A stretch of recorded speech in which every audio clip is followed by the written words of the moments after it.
lot of videos on these. I am not going to be the kind of person who's breaking it down point by point. I just want to show you what's inside and let you know why I bought it as just a kind of average enthusiast. I do some business stuff with 3D printing, but I'm not trying to do anything like...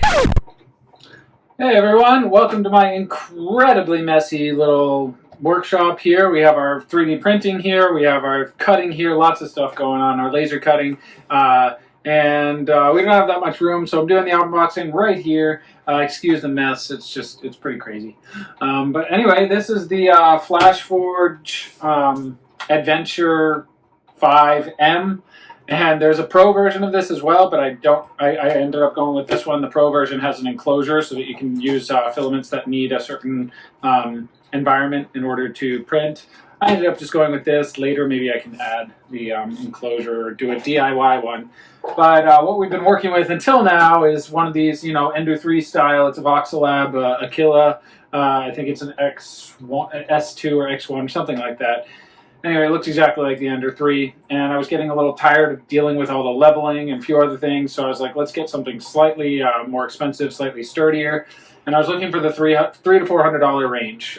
This thing was $299. Its competitors, like, the Voxelab does have one called an Aries that's kind of similar, but there's a few things that were just deal breakers for me. I've watched a lot of videos on these. I am not going to be the kind of person who's breaking it down point by point. I just want to show you what's inside and let you know why I bought it as just a kind of average enthusiast. I do some business stuff with 3D printing, but I'm not trying to do anything like crazy. So hopefully this is what all the hype has been telling me. So one of the best things is it comes basically put together.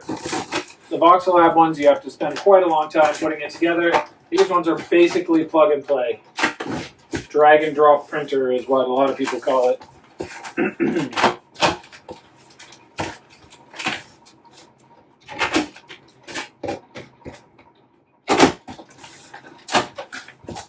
Okay, I'm actually going to set this down so I can show you what's inside on the table.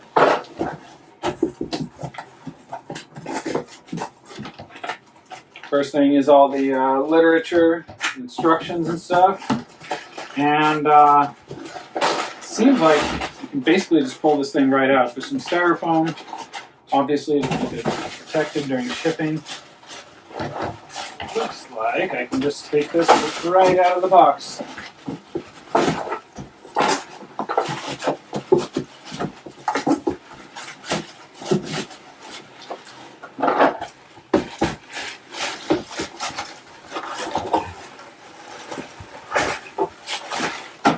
Yep, nothing left over in the box after taking that out. Basically one big piece. Let me double check there's nothing else. There's some styrofoam and yep, that's it. It comes out in just one piece. That's nice. It's always good when you don't get stacks and stacks of all sorts of parts to put together.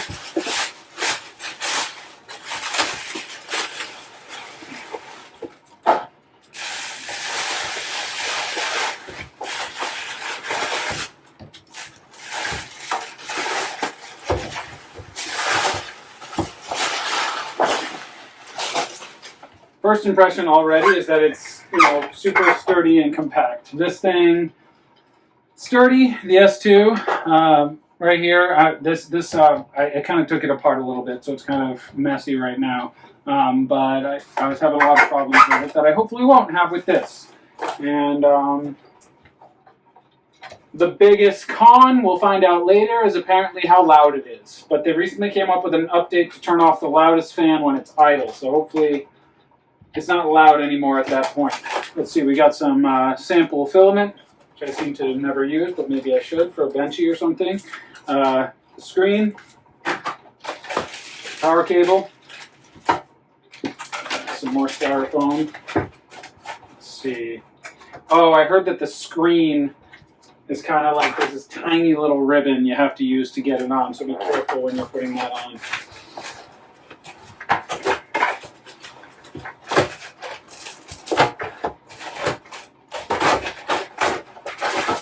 Okay, some more parts in this little box here. Let's see. pliers or filament cutters. Got a Phillips head screwdriver. Probably, I guess this holds the screen or something. We've got wear protection, maintenance grease. I'm not exactly sure what to use that for. This doohickey, I'm sure that has a name. And finally, a couple extra screws. And this is probably a glue stick of some sort. Yeah, printing adhesive. So this you would want to put on the bed. All right, so it comes with a decent amount of stuff. The grease is probably for the lead screws. I'm going to come a little close to show you a little bit more of this. So this is what we have right out of the box.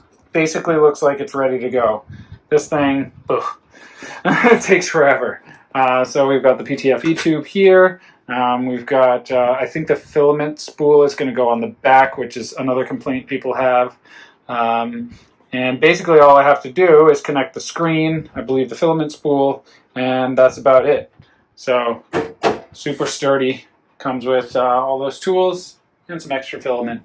So I'll set it up and show you exactly what it looks like after that. All right, I've got everything attached. Literally the only thing I had to do is attach the screen right here, which was pretty easy, and attach the spool holder on the back. And there were four build plate screws. Literally there's an arrow exactly where to remove them, so it couldn't be more clear. So I had to remove 4 of those. I was literally only off camera for 10 minutes or less. And now I go through, select my language, confirm everything was taken out, and now it calibrates itself. So this guy over here, which half taken apart and dissected, you have to use a piece of paper to literally like level out the belt and calibrate and everything. This does everything for you, leveling right now. And people were talking about how loud it is. I don't hear it. It might be that new update that makes it so it's only loud when the fan is on, but we will see. So once this is ready, I'll come back. So right now it's calibrating and it keeps on lowering the bed and it's checking several points on the plate. So this reminds me of what I would do with a piece of paper. I would, jiggle it around underneath to check if there was a paper's length between each one. And I only did that on the 4 corners and the center, so this is way more points, so I'm expecting this to be quite a bit more level. So it looks like it even counts it down, 6.5 minutes left. And now it's doing a whole bunch of shaking, doing a vibration test. This still I don't think is that loud. My Voxelab was just as loud, and this is when it's on full power.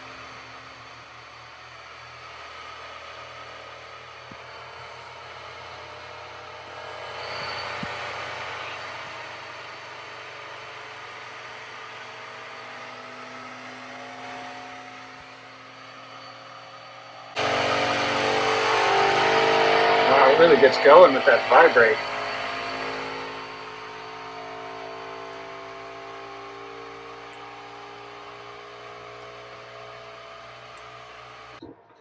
Okay, now it's guiding me through the filament installation. You just put it on the spool in the back and then feed it up through until it passes through the filament sensor.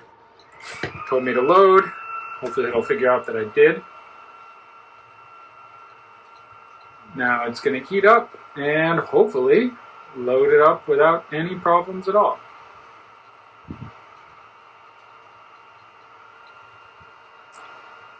Heats pretty fast. I mean, you can't heat much faster than a certain speed, but definitely faster than my one I had before this. Wow, yeah.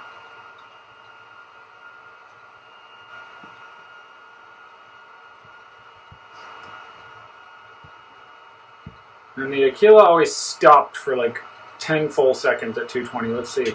That already starts the moment it is ready. So it should be coming in through this tube any second. I don't know if you'll be able to see it on camera, but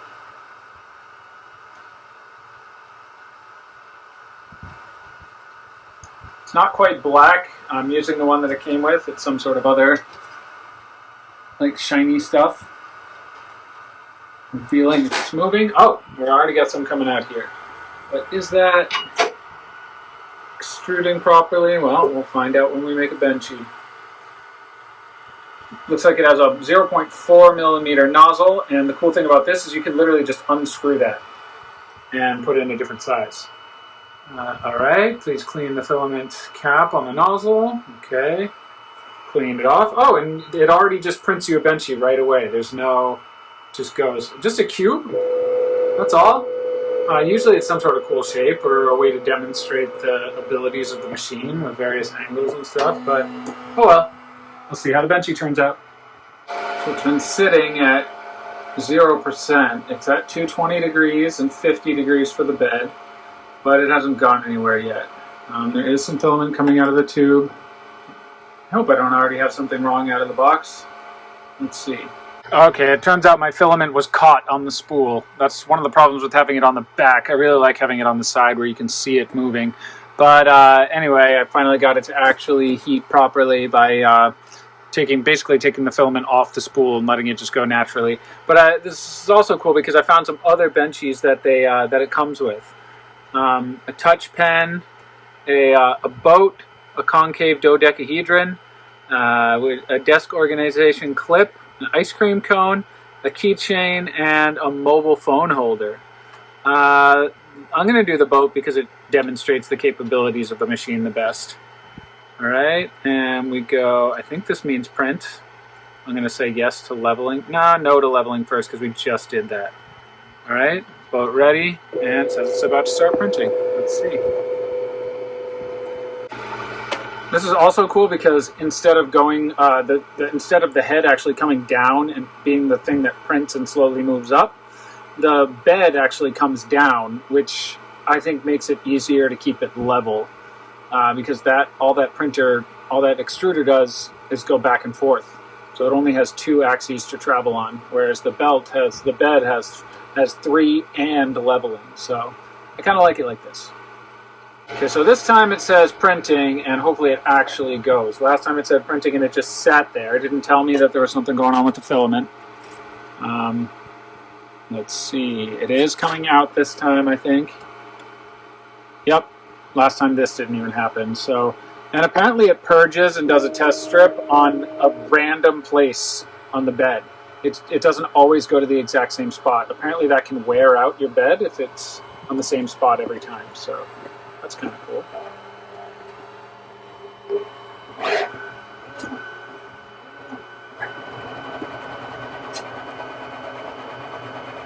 Wow, that speed is way faster than anything I've ever printed on.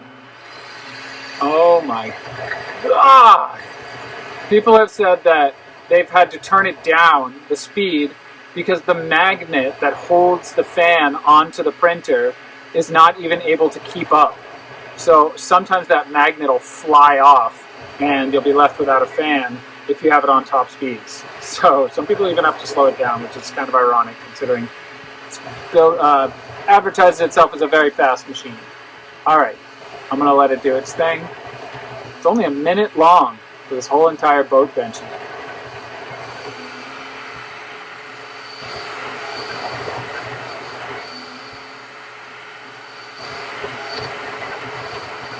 That speed is insane. I'm talking right now in order to prove to you that this is real time.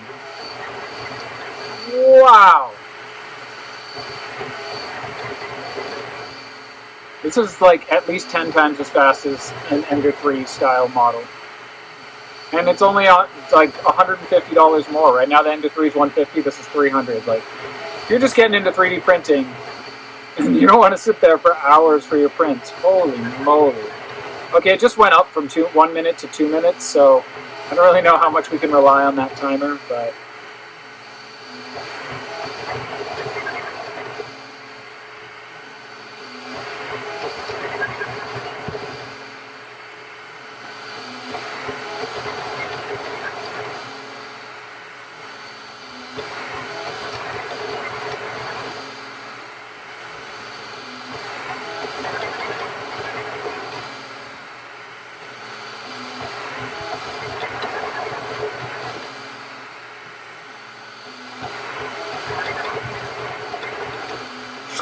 That's so fast.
Okay, correction. It went from 1 minute to 2 minutes because that's the duration so far.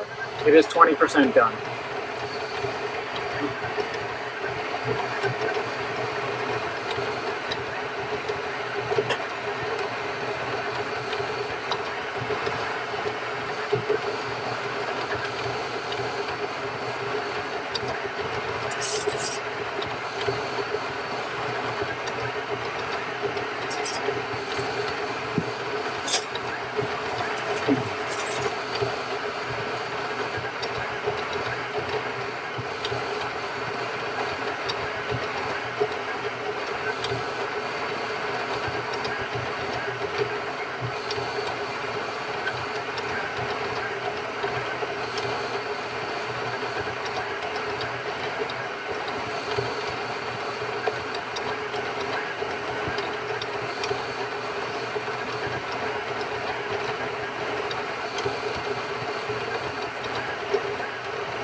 Right, there we go.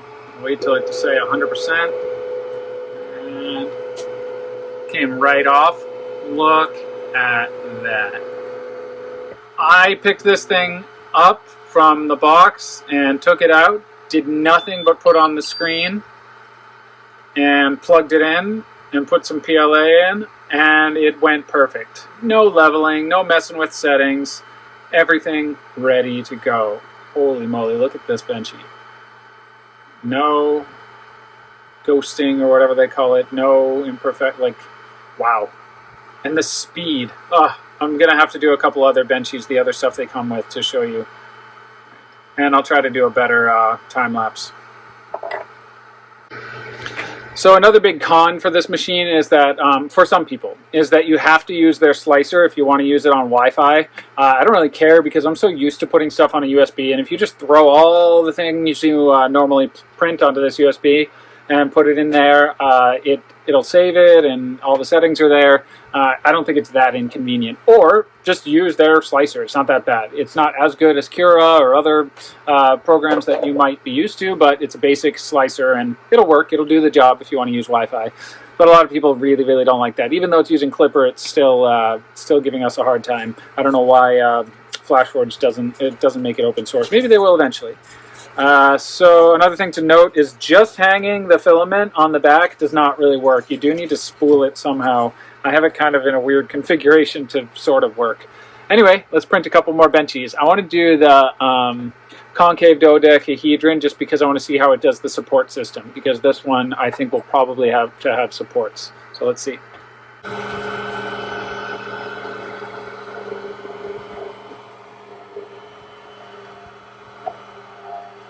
As I said before, it's doing the test strip at a completely different place than last time, so it doesn't wear out your bed at that exact point, doing that over and over.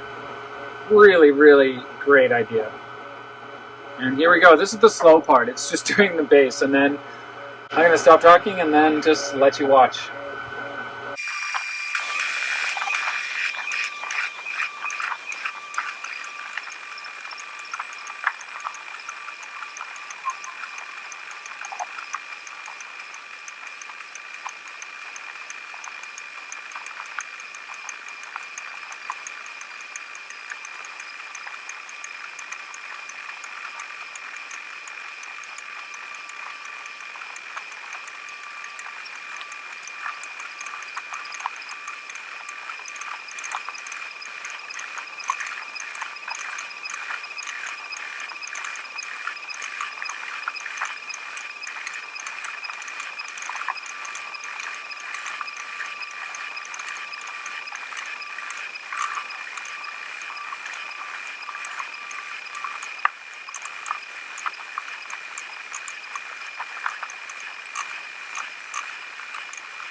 So no support, it's just that the bottom I don't think has, yeah, the bottom doesn't have a hole in it. So I haven't tested the supports yet and how easily they come off.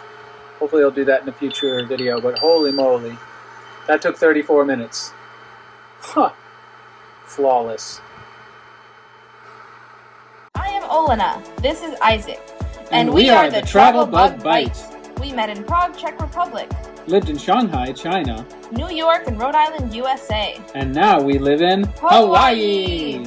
We've traveled from Tibet to Puerto Rico. Harbin to PP. And drove cross country with Smiley in our Tesla Model 3. Subscribe to follow our adventures. If you liked our video, don't forget to click the like button, leave a comment, and subscribe.